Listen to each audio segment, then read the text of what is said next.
And he said the first thing was question requirements. Yes, that's a huge one. Yep. He said Always the first thing was question requirements. Then he said the next thing was, so in there he was like, well, we can get into that later. Exactly. Yeah. Then he said after that, delete any part of the process you can. Mm-hmm. Then the next thing was simplify and optimize. And then the next thing was accelerate cycle time. Yep. And then the last thing was automate. Exactly. And so, like, this is the kind of thinking that he has every single one of his executives trained on. In terms of, anytime there's a problem, let's go through these so we're all on the same page of what we can do here. He's a broken record with it. He said it too. He was Exactly. like, he was like, I say it so much that I want to be a broken record. I want people to be annoyed with the way that, like, how many times I bring these these things up, because they're learned from mistakes that he's made. And in the video that I was talking about, he openly says, I've made these mistakes so many times. This is from experience. I've started from automating first, and then I went backwards through the experience.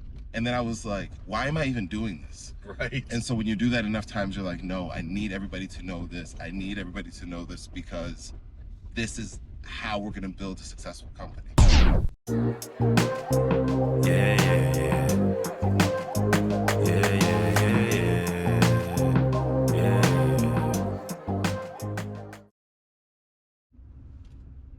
All right. We are back here and we are live. What's going on, everybody? Another Founders Drive. Yes, welcome to Founders Drive.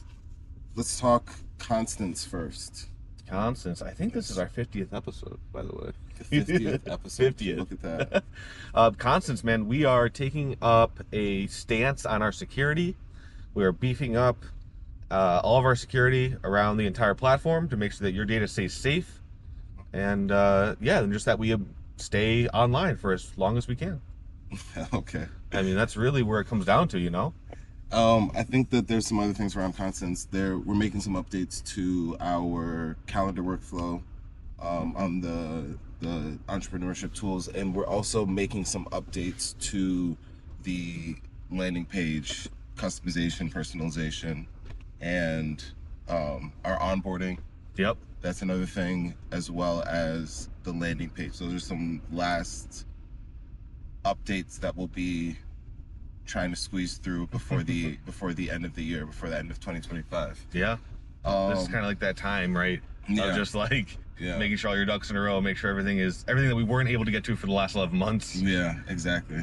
And then beyond that, Constants, just for the unaware, the uninitiated, is a platform for entrepreneurs where we provide different tools to help you organize and monetize your ideas.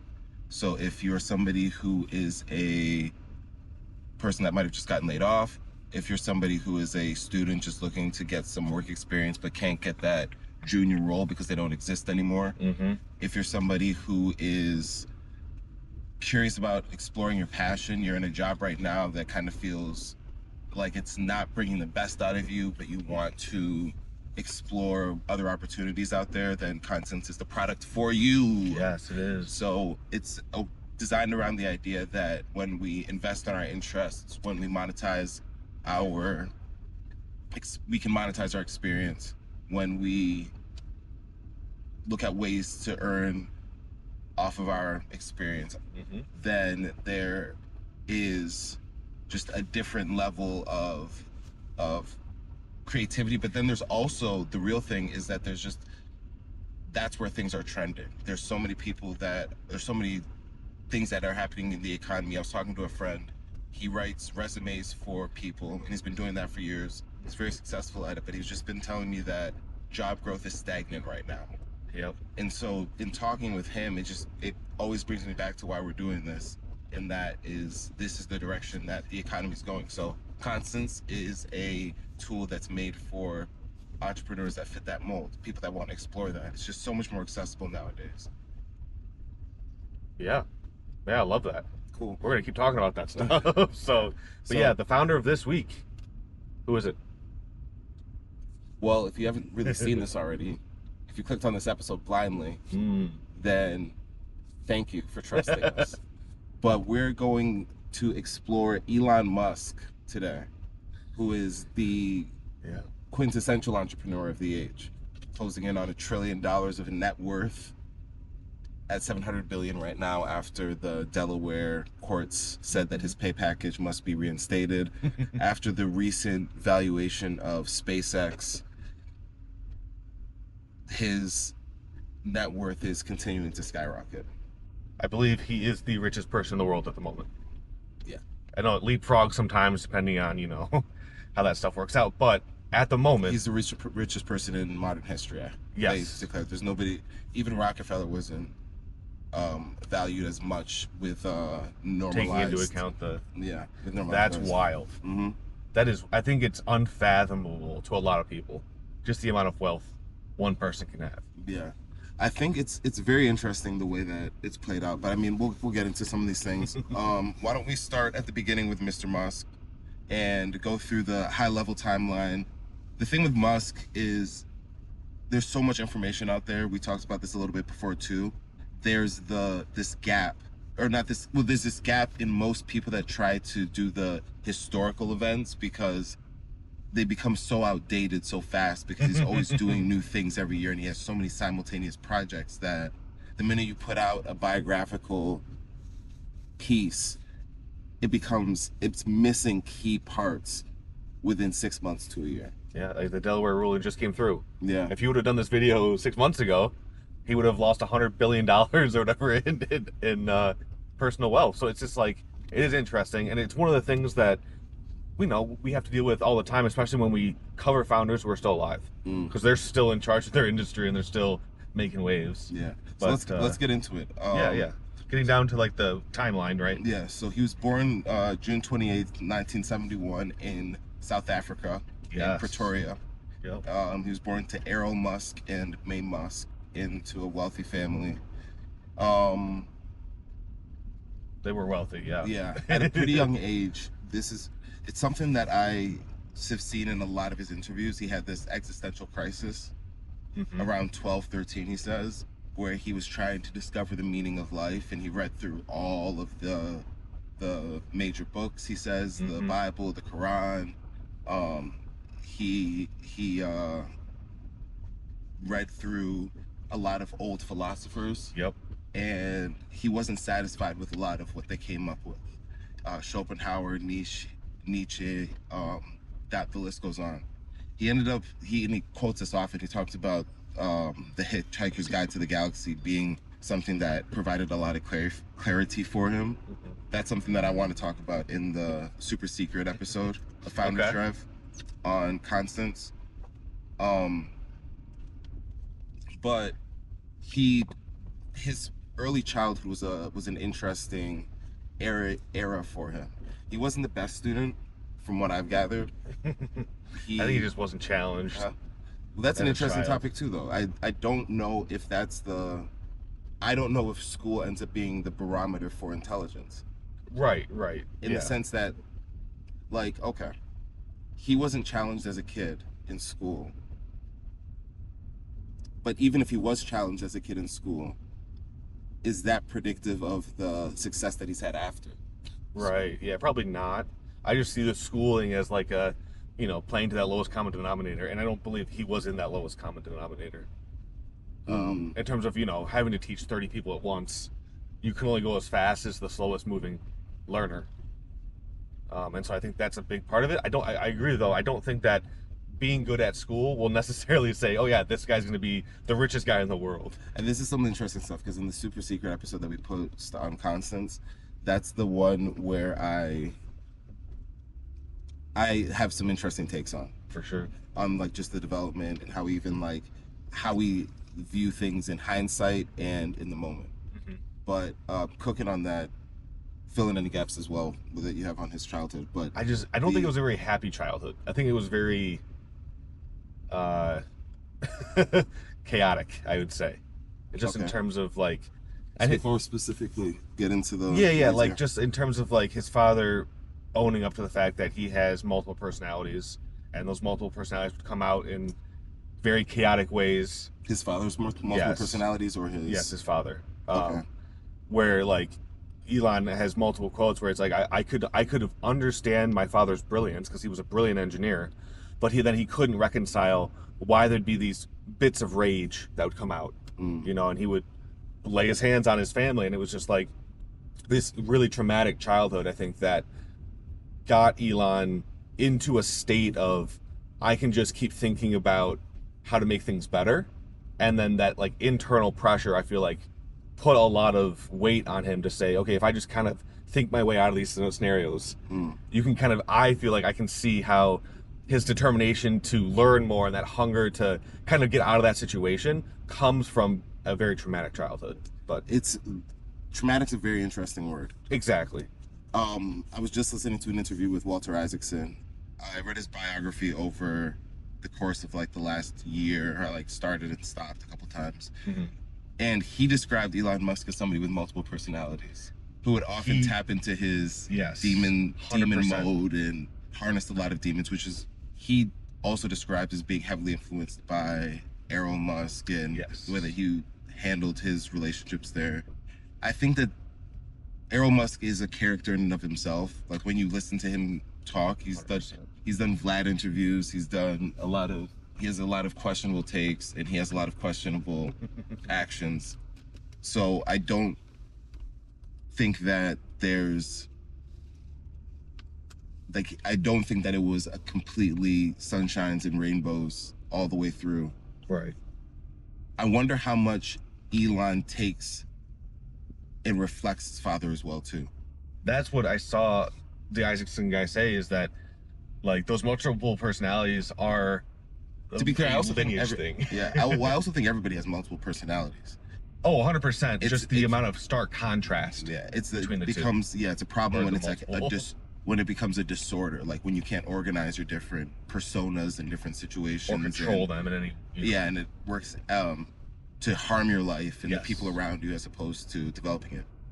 Errol also says that Elon grew up in a very, very privileged childhood. Not to say that privileged means that it's not traumatic, but I don't think that it was all bad either. And No, I think it wasn't, because they weren't poor. Right. Well, and beyond that too, I think there was also exposure to a lot of methods of learning. There was exposure to a lot of different situations that made him. One thing that my brother and I talk about a lot is, well, not talk about a lot, but we've been talking about this more recently, is how you have to accept both the gifts and the opposite of the gifts, Curses, right? Yeah, the gifts and the curses from your parents, from the people that came before you. And they're not perfect. It's just like, we're not perfect. Yep. Again, I'm saying this very, very, tongue in cheek, but there is, and so take it with a grain of salt, but there's that aspect of it where, okay, you did grow up very wealthy in South Africa where there was clear class distinctions. And so you were privileged. You had a traumatic situation, but there was people living in shanties and tin huts right over your view while your dad was collecting emeralds. And you got in a couple fights, but there was people that were living in areas where they were getting treatment that's not like that. And I don't think that, I've never heard Elon Musk characterize his experience like that. And so I think another thing that what's his name also said, Walter Isaacson, is that Elon's very much the hero in most of his stories, and he's an unreliable narrator. Yes.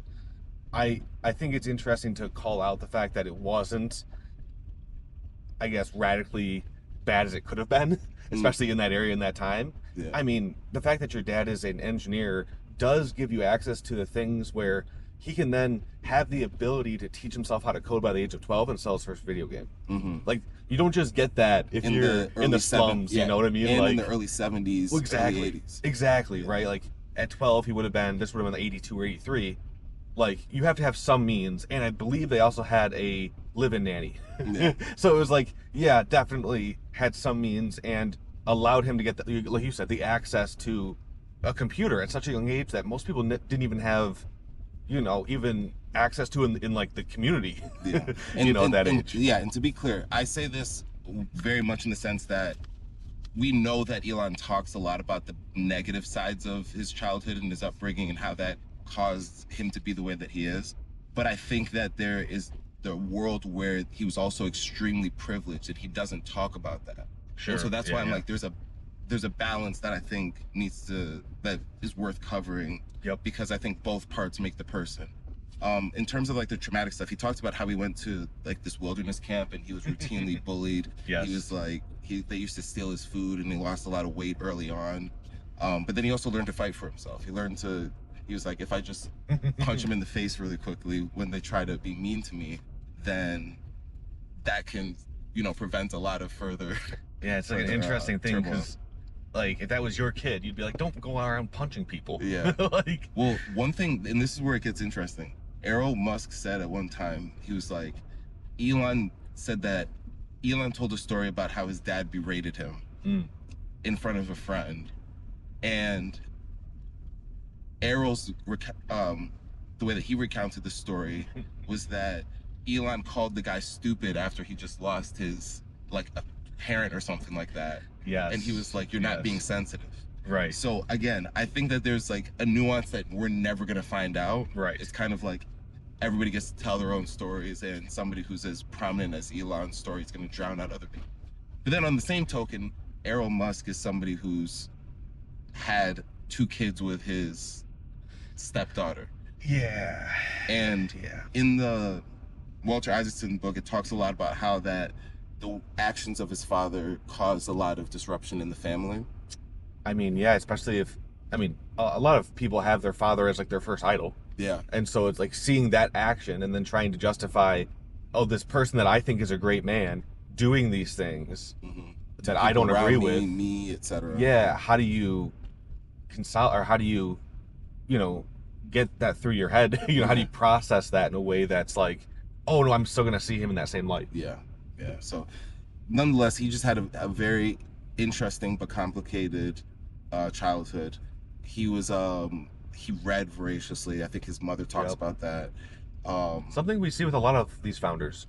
They just go through bookcases and bookshelves of books. Yeah, specifically on like things that they're interested in early on. Yep. And I think that's a trait that Elon also took up throughout his career arc, which we'll get into, but I think is pretty clear in that he studied a lot of entrepreneurs like we're doing right now.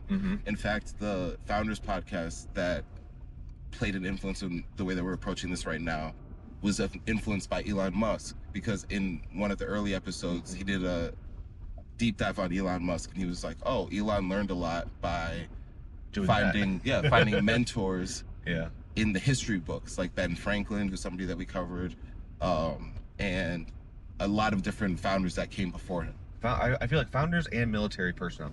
Yeah, we're like the two. He says that he was like I was made for war. Right. Yeah. So, kind of growing up a little bit with Elon, he ended up moving to Canada. Yes, but not just to be in Canada. It was his through line to get to America. Yeah, there's a lot of people that do that. I've been told that it's easier to do it that way. I'm not sure.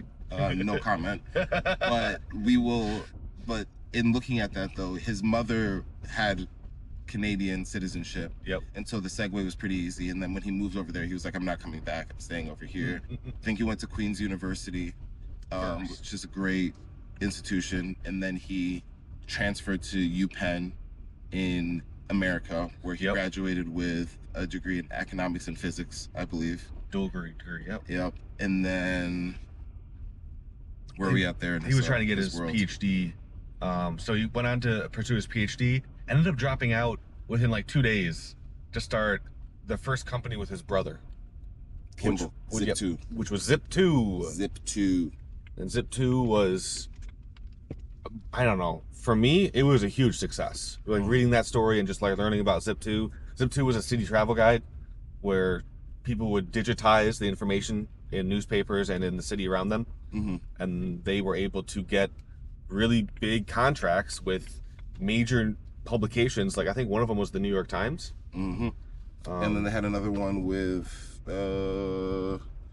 but I think the thing that's really interesting there is like how they were able to like kind of just get started and take advantage of the early internet. This was in 95. Yes, exactly. Yeah.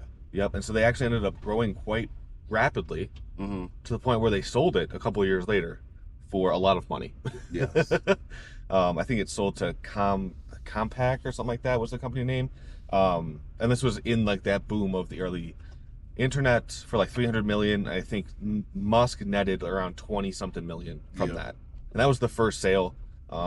He used that to then start other ventures. Oh, so here's the thing though. Yeah. Compaq acquired Zip2 for 307 million. Yep. That is the equivalent of 580 million in today's day. Which, to me, largely a success. Yeah. If you could, in what, 3 or 4 years, sell a company for $500 million in today's money, that's a success. Yeah, and his equivalent was a 7% share. He had 42 million takeaway. Okay, gotcha. And then he used that to go and start X.com, and that leads into his whole PayPal arc. Yes, it does. And obviously the stuff that came after PayPal, but X was first. I believe he got kicked out of X, right? Yeah, so he was so he started X.com, which was an electronic payments company. And they did that through email, and it was very competitive with another company, I believe, called Confinity, and that was led by Peter Thiel and the rest of the PayPal mafia. The David Sachs, I don't know how early he got in there. Yeah, I'm not sure.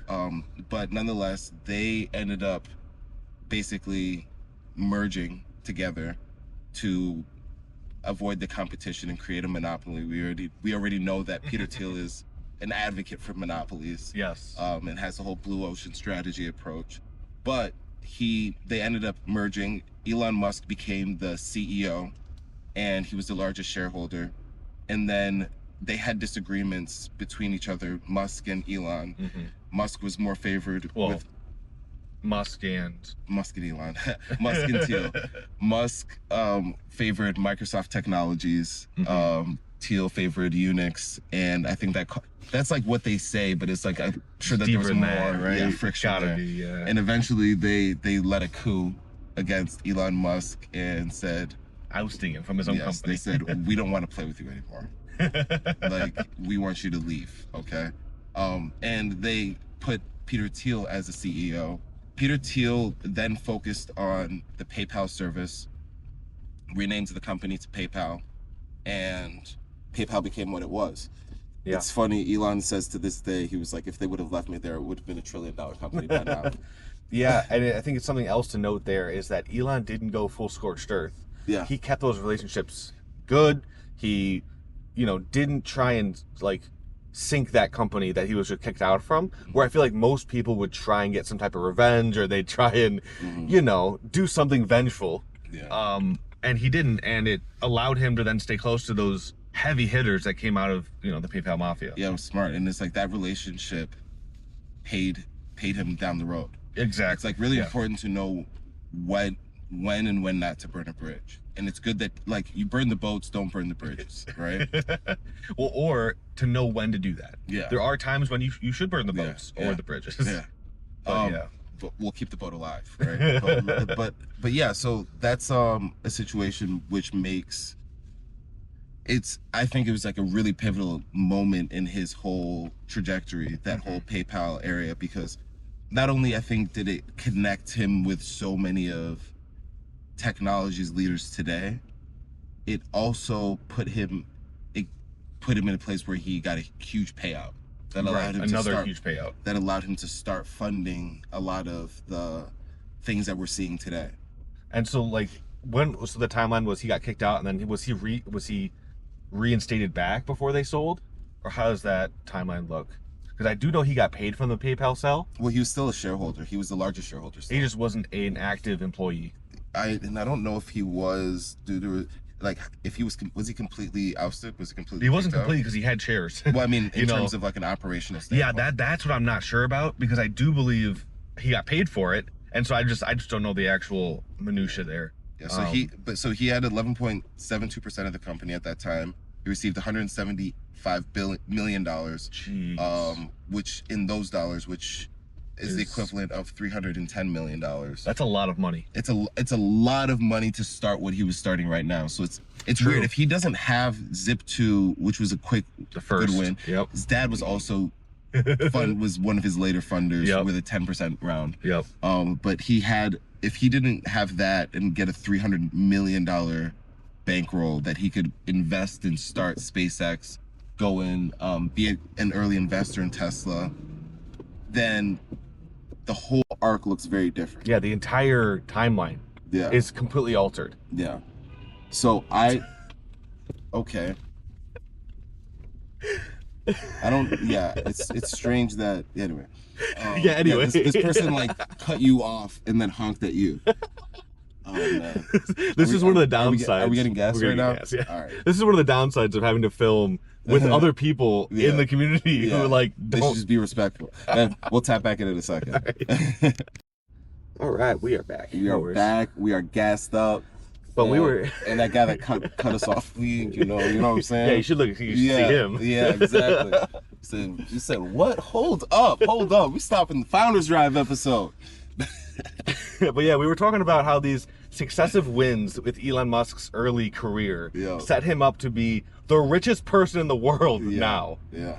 Zip2 was the first one. He turned 300 million into 700 billion. Which, it's like, where's the hedge fund returns on that, right? Yeah, like, well, actually, I would say 30 million into 300 billion. Yeah. Or 700 billion. Right. Zip2 was the first, and then PayPal was the second. Yep, and that was X.com. Obviously, Twitter is currently called X.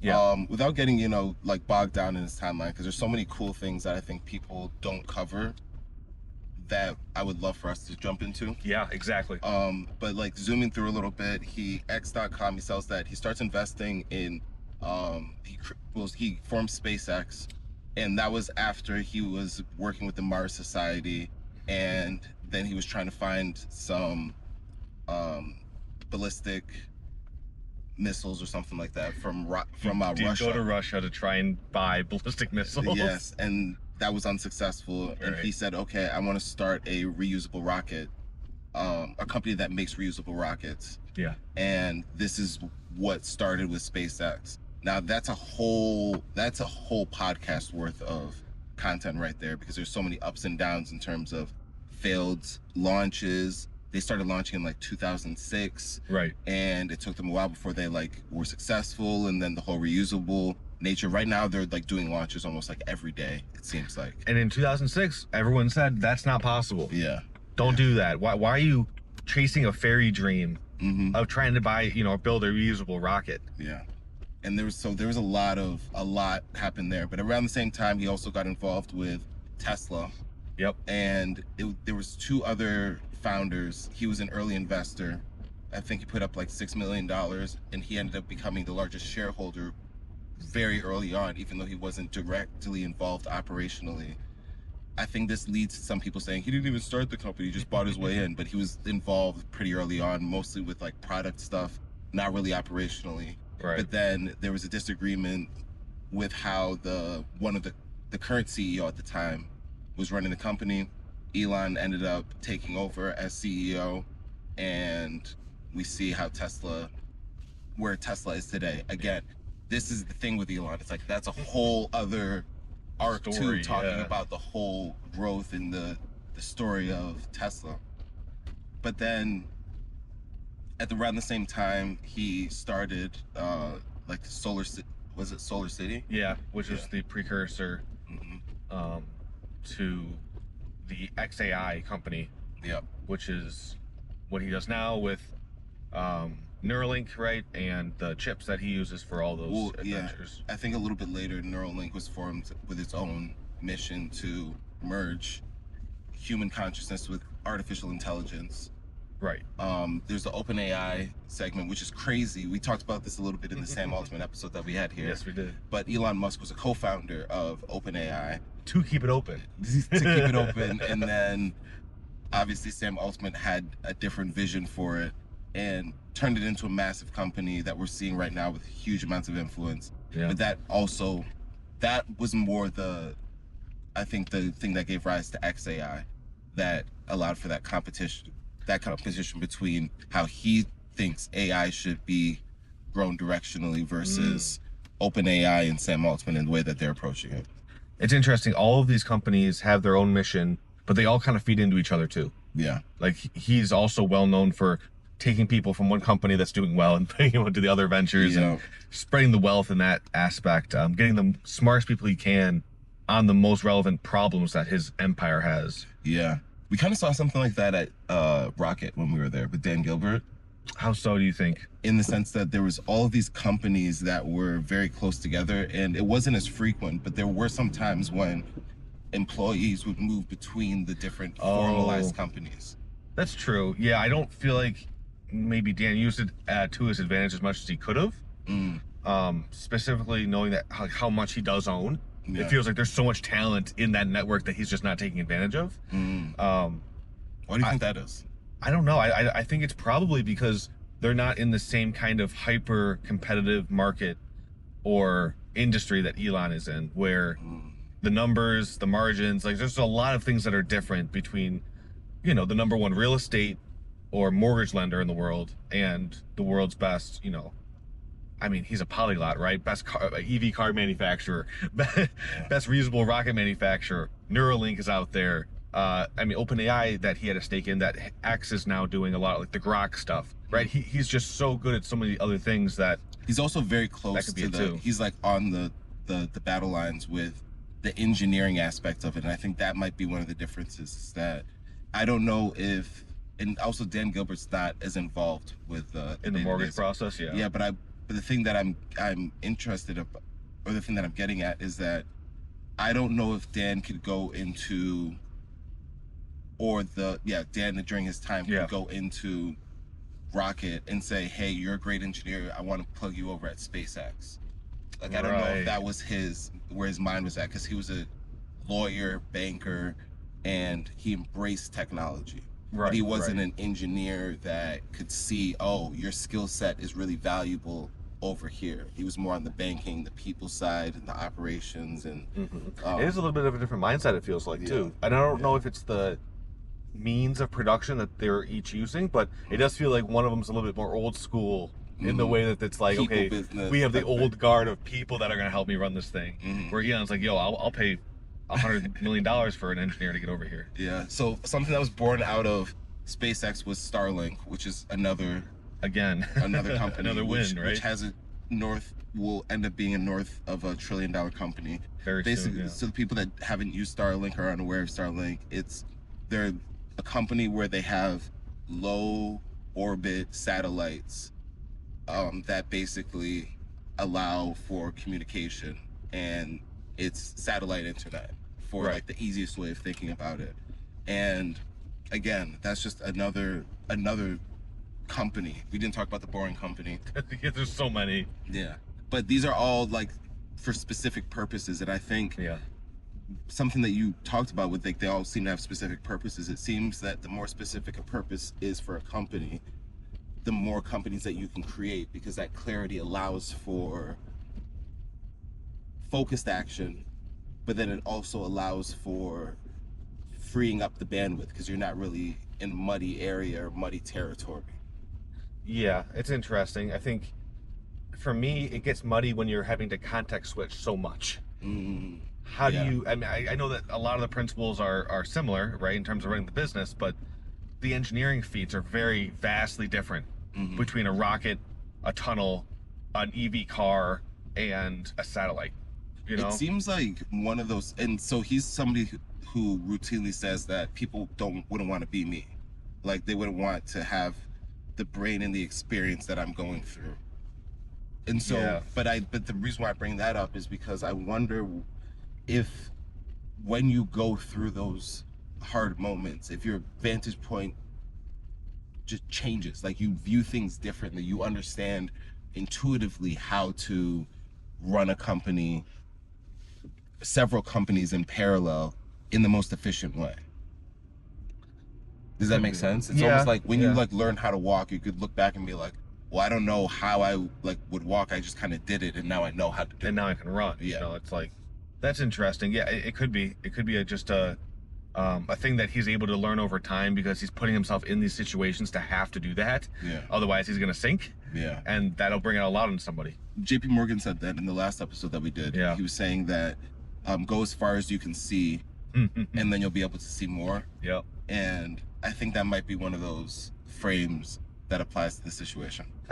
I think there is, but there is a caveat there, where even in the Walter Isaacson book, like in the biography there, like it's very clear that like Elon's obsession with his companies is not like a normal obsession. Yeah, he like, said he's I'm obsessive compulsive by it's nature. Like and so when people hear us talk about like, oh yeah, he's running his company, and he's like, they might be thinking about, you know, maybe their boss or something. It's like, no, this guy is doing it to the point where he actually like can't have a normal family life. Yeah, because he's always working. Yeah, sleeping on the factory floors, in, you know, presentations where he's giving a board presentation in a couple hours and hasn't even seen the slides. Like, the guy is always on. Yeah, he said. And there's also there's that situation where he was like doing something with SpaceX, and then he was like, okay, cool, I have to go and get ready for this Tesla shareholder meeting in the next few hours, and I haven't even looked at the slide deck yet. and I can guarantee you it went off beautifully. You know what I mean? Like, every single earnings call that I join, it's like, yeah, we're building the future. Everyone here is building the future. Yeah. So to your point, there's a level of obsession that comes from, but I think just evidenced by his actions, he wouldn't have it any other way.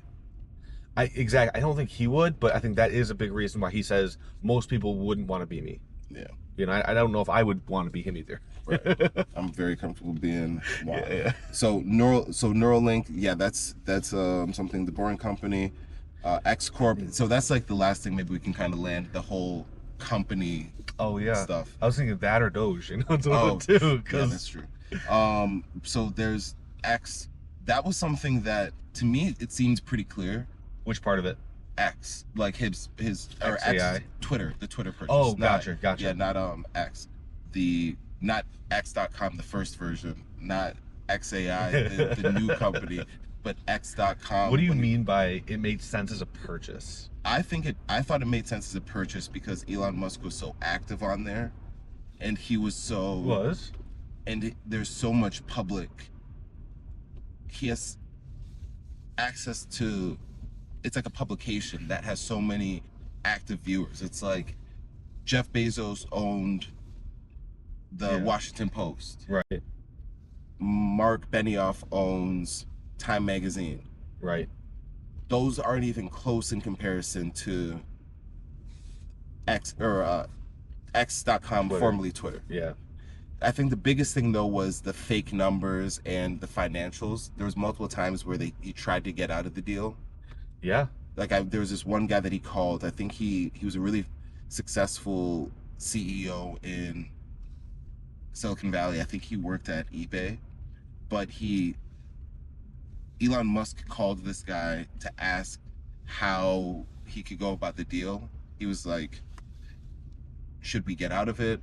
Should we try to like negotiate a lower price?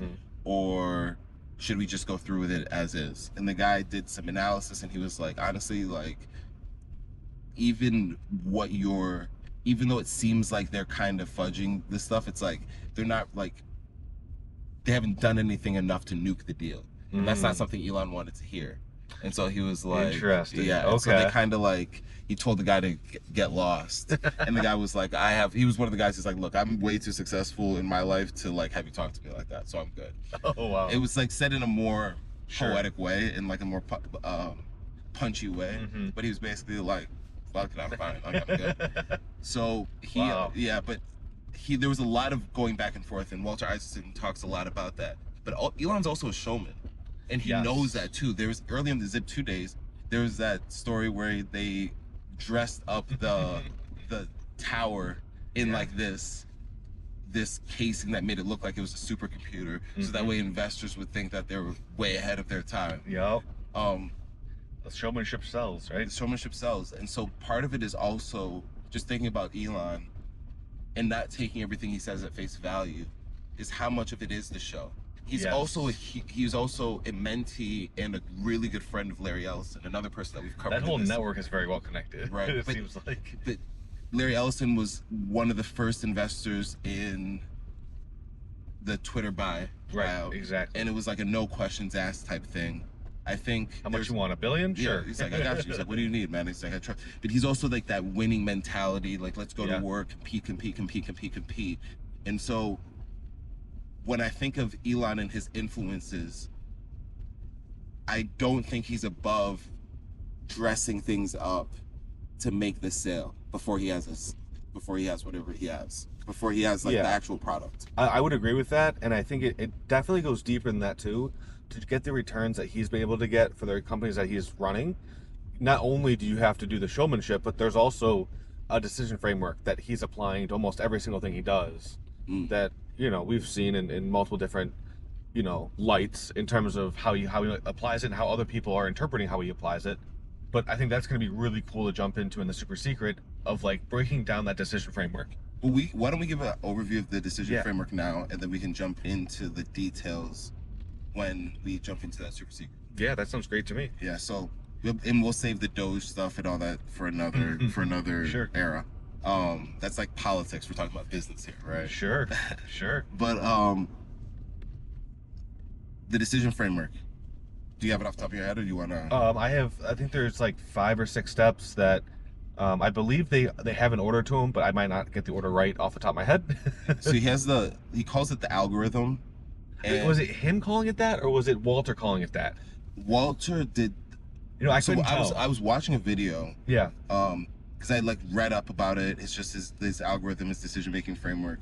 But I think he calls it the algorithm. Okay. Elon does. Okay. And he was talking about this in the video I saw was he was outside a SpaceX launch, and he was saying people were asking him a question about how he builds companies or what's like his algorithm for success, and he said the first thing was question requirements. Yes, that's a huge one. Yeah. He said the first thing was question requirements. Then he said the next thing was, so in there he was like we can get to that later. Exactly. Yeah. Then he said after that, delete any part of the process you can. Then the next thing was simplify and optimize. And then the next thing was accelerate cycle time. Yep. And then the last thing was automate. Exactly. And so like this is the kind of thinking that he has every single one of his executives trained on. In terms of anytime there's a problem, let's go through these so we're all on the same page of what we can do here. He's a broken record with it. He said it too. He was like, he was like, I say it so much that I want to be a broken record. I want people to be annoyed with the way that, like, how many times I bring these things up, because they're learned from mistakes that he's made. And in the video that I was talking about, he openly says, I've made these mistakes so many times. This is from experience. I've started from automating first, and then I went backwards through the experience. And then I was like, why am I even doing this? Right. And so when you do that enough times, you're like, no, I need everybody to know this. I need everybody to know this, because this is how we're going to build a successful company. Right. Yeah. And so not only this also plays into the showcasing and selling. I feel like they're both. You know, you have to have both to be super hyper successful, but it's also cool to hear his, you know, thoughts on why these are the case. And so I'm excited to jump into those. I think there's gonna be a lot of really good game that we go through on that. Yeah, that's actually just scratching the surface. There was like some isms that I want to go through. Oh yeah. And then there's also I'm thinking like, do we have to do like a part 2 with just the ism? But maybe we just load it in the super secret. We could. We give you so much value in there. Yeah, I think that's something that we could. Yeah, let's do that. That's for like the real hardcore listeners. Constants.com, check us out. Super secret. We're gonna talk about some isms. We're gonna talk about this algorithm in a little bit more depth, and we'll see where the road takes us. That's right. Cool. Actually, and one last thing. I want to go through one thing that I've seen in over 7 Elon Musk interviews. Okay. One thing that nobody talks about enough. It's something that I've identified. What's that? Well, we're going to talk about it in the content. Exactly. Yeah, the super secret episode. It's super secret. So we're going to talk about the algorithm. We're going to talk about a couple isms, and then we're going to talk about this one super secret thing in the super secret founders drive on constants.com. Check us out. We want to see you there. Peace.